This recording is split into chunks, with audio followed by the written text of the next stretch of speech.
If when he saw David, if he saw the God of Israel behind David, if Goliath had walked, not by sight, but by faith, and he said, this little boy can do havoc, can destroy me, and therefore if he saw the invisible and had drawn away, he would have spared his life.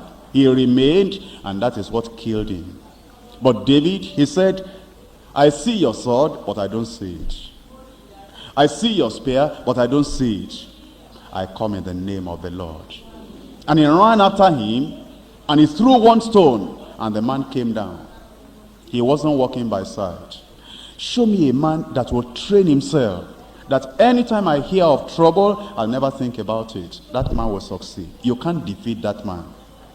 Anytime I hear something that is depressing, discouraging in my place of work, in my family, or people are talking about the zone, they are talking about the district, and they say this, did you know this information about the district? What I didn't know, what is it? And they tell you, if it is something that will make you to be walking by sight, you say, so that is going on in our district. If it is something like that, just blot it off as if you never heard, and just walk by faith. And they say, this thing that I just told you now, doesn't it bother you? No, not at all. Why doesn't it bother you? I look at the invisible. I look at things that are not seen.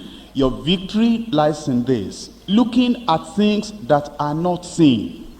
When you keep on looking at things that are seen, you know, this problem, that one is getting married, that one is not getting married, that one is gossiping, that one is grumbling, that one is complaining. If you go by that, you are defeated before Goliath died. But if you look not at the things which are seen, and you're only looking at the invisible, do ye look on things after the outward appearance? Since we became Christians, we have been saved, we have been sanctified, we have been baptized in the Holy Ghost. Have we been trained to look at things which are not seen? Or after all these years that we have believed on the Lord Jesus Christ, are we still looking on things after the outward appearance? And when you see something, it removes your joy. You are just going now and you are happy. As you are happy, then somebody came to, as you are going, somebody that should say, good evening sister, or good evening brother, and she just snubbed you and walked away. Just looking at that, all your joy is gone. What have I done? This person, I'm old enough to be her senior sister. You say, maybe she didn't see me. Sister so and so, come. Did you see me? Yes, I saw you. Are you mother of Jesus? So if I don't worship you, I cannot move freely. No, I'm not talking of worshiping me. Couldn't you say good evening? You need good evening. Okay, good evening. And then went away. And then as she was going, you turned back, you were watching her, and she was walking arrogantly. Walking as if whatever you will do, come and do. I will do whatever I like. So when somebody doesn't greet you, it pains you, I will do it for you double. That alone, greet me, I don't greet you, brings you sorrow. You are sad. You cannot eat. You are not happy again. Because somebody snubbed you. Somebody did not greet you. How many thousands of people in the world that doesn't know how to greet people? But because of that, we are sad. Joy is lost. Everything is gone. Now, so and so, here you are in the zone, and we have been moving together. I heard that you wanted to get married. I saw it on the paper in the church. Is it good like this? Good like what? So if I want to come and if I want to marry, I should announce to the whole of Lagos City. No, are you counting me as Lagos City? I'm your sister now. You didn't tell me you are going to get married. And anyway, you know now that I'm going to get married. Okay, I'm going to get married. You are sad. And when they tell you to come and lead house fellowship, you cannot lead house fellowship because somebody wanted to get married. Why don't we train ourselves? And do not look at things that are seen. When you see all those things, just put your eyes away. Somebody is getting married, didn't tell you, good luck to them. Somebody passed by you, did not greet you, good luck to them. Somebody was traveling, sister, where did you go? I went to London. Now, are you the one going to give me visa? I went to London. I went for holidays. And we are here. We are leaving just you couldn't even come and say, I was traveling. No. Why should I come and tell you? I know the way now. I know the road to the airport. I have my visa, I have my passport. And God provided money for me. I didn't need to beg anybody. I went, I just traveled just to have a nice time, whether you like it or not. And I'm back. And you are sad because somebody went to London and didn't tell you. Why are you killing yourself? All these things that we see that bother us, wash them off. And just live your life looking at the invisible, looking at things that are unshakable, looking at things that Jesus will look at, looking at the promises of God in your life. Do ye still, after all these years in the Christian faith, can't I train myself? Can't you train yourself that we look not at things which are seen, but we look at things which are not seen? Do ye look on things after the outward appearance? Look at verse 12. For we dare not make ourselves of the number, or compare ourselves with some that commend themselves. But they, measuring themselves by themselves and comparing themselves among themselves, are not wise.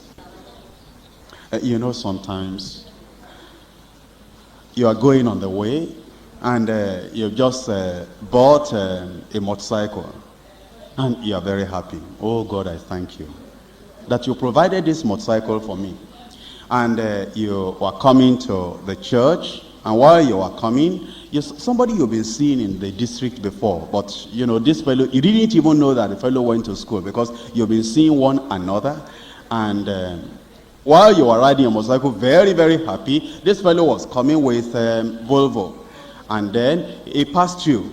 And then while you are trying to make your way and park, he just, went there and he parked and shut the door and he put his hands in the pocket and said, you wanted to park there? You said, yes, brother. Well, Volvo needs more space, And you felt, is he driver or is he the owner? And you are watching. And eventually you discover he's the owner. Even though you are thanking God before he provided motorcycle for you, now you cannot thank God anymore. So and so is riding Volvo. So and so is riding Peugeot. So and so is riding such. And I'm rejoicing and praising God for motorcycle. Why are you looking at them? We dare not be of the number that compare ourselves with the other people. If I drink garri in my house, I look not at things that are seen. You can eat whatever you want to eat in your house. If all I have is bicycle or motorcycle, I look not at things that are seen. You can do whatever you like. Here we come, we want to get married. And we should be happy on the day of our wedding. And on the day of our wedding, somebody was kind enough to lend us a Volkswagen to take the new couple to where they are going to have their reception.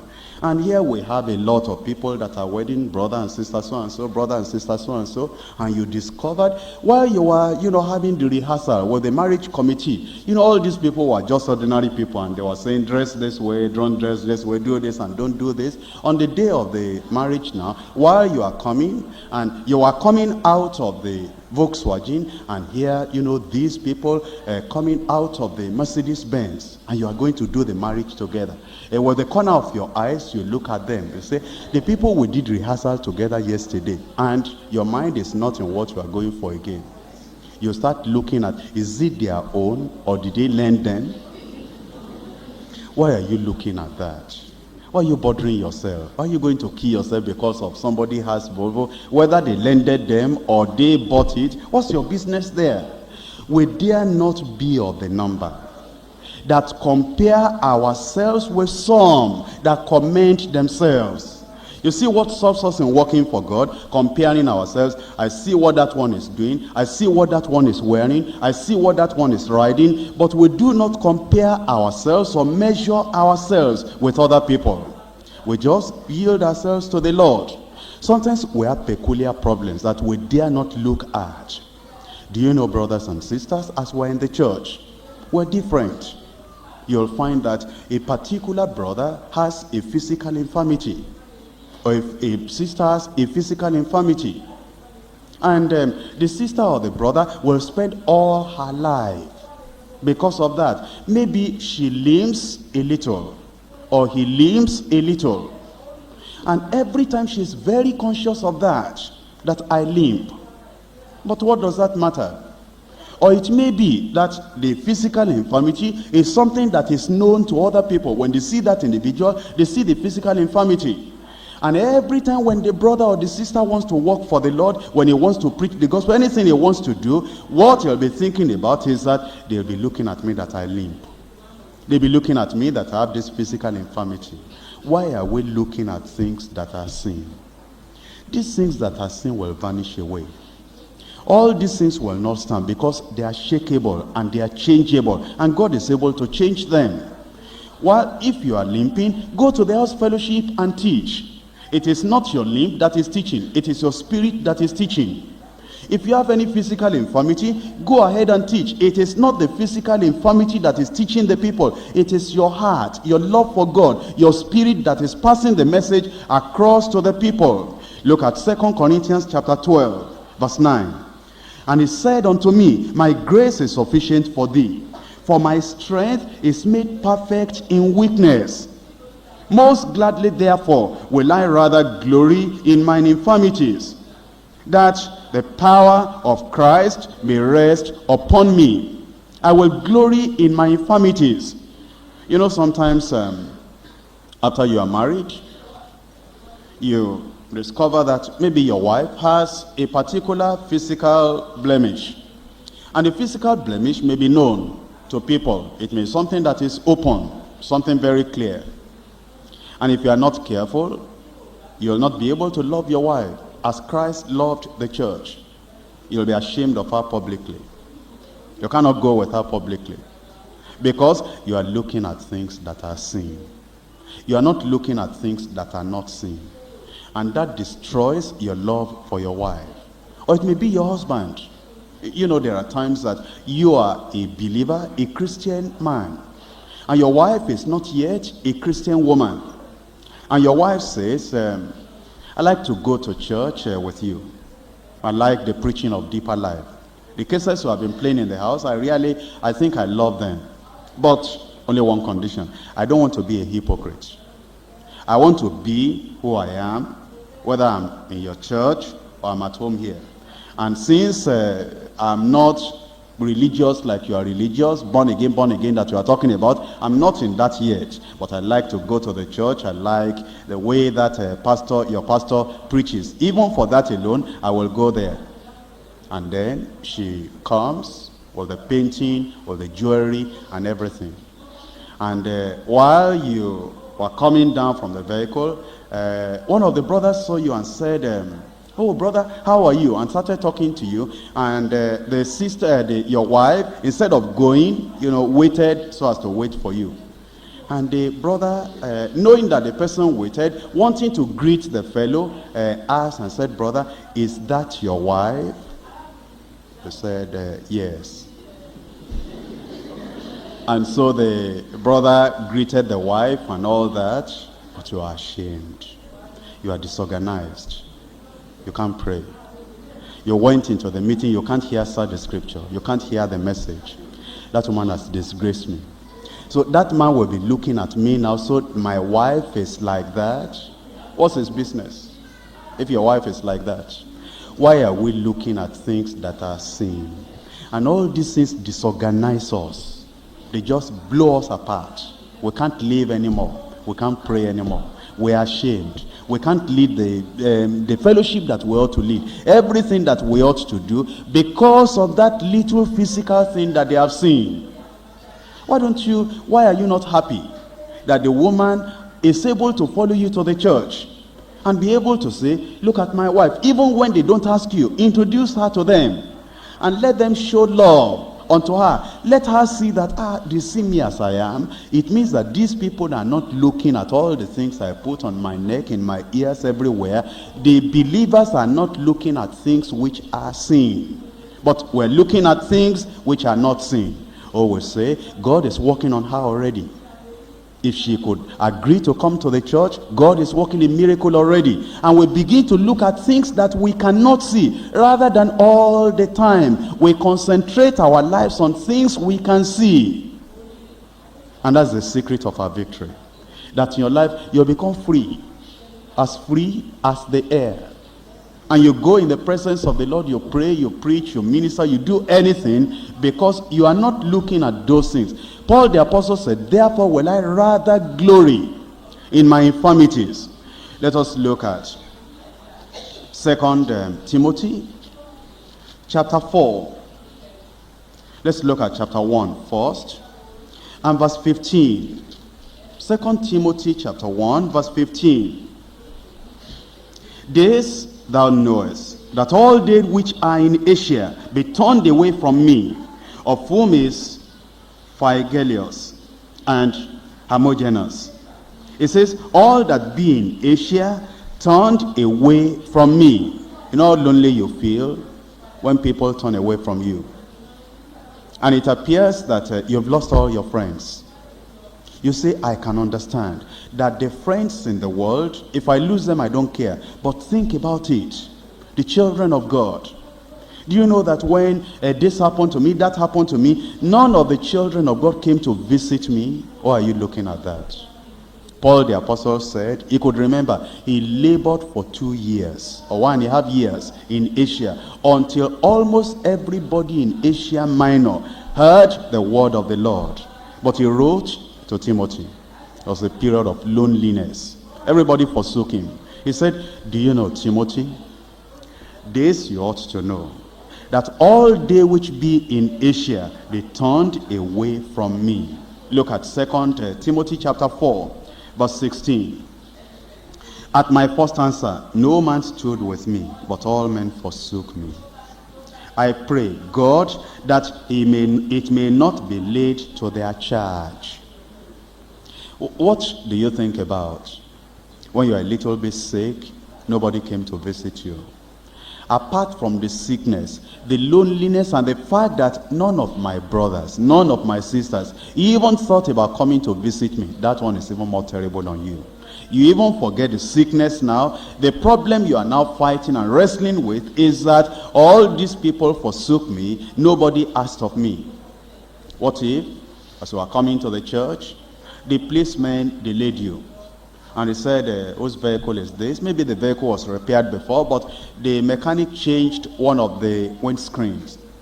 And the number on that windscreen, you didn't notice it before. It was a different number from the vehicle. And the policeman said, how about this? Oh, you said, I don't know about it. What happened is that I gave the vehicle to the mechanic, and I just received it back. They said they have repaired it. But how that windscreen came there, it must be their work. Then they said, well, maybe you are a thief. And they locked you up. And if brethren did not see you at the central church, they didn't see you in the district, and nobody came to find out. You are not married, you are a bachelor. They just lock you behind there, and on the third day they just have mercy on you and they released you. After you came out of that cell, you are in another spiritual cell. You hold on to yourself. You imprison yourself now. Well, they didn't come to me. If I died, that's how they will not come. You begin to exaggerate it. You begin to expand it. If the armed robbers had, laid hands on me and they had killed me, that's how those people will not check me off. You see now, we talk about love, we talk about visitation, we talk about everything, and I know when so-and-so was sick, I know how many times I visited his house. When so-and-so had a difficulty, I know how many times in one day I visited his house. Do you know that all men, they forsook me? Why are you thinking about that? Why we look at things which are not seen? We're looking at things which are not seen. Because if you keep on looking at all those things we can see, they are small things, but they will destroy your Christian life. They'll take the ministry out of your hand. But you make up your mind tonight, Lord, I don't care what the devil does now. I don't care what any man does. I will not look at the storm. I will not look at the trouble. I will not look at the mountain. By not looking at them, they'll get out of your sight. By looking at the invisible, the mighty God, and you stop looking at these things that bother you, you'll be lighter. Your life will be a joyful life.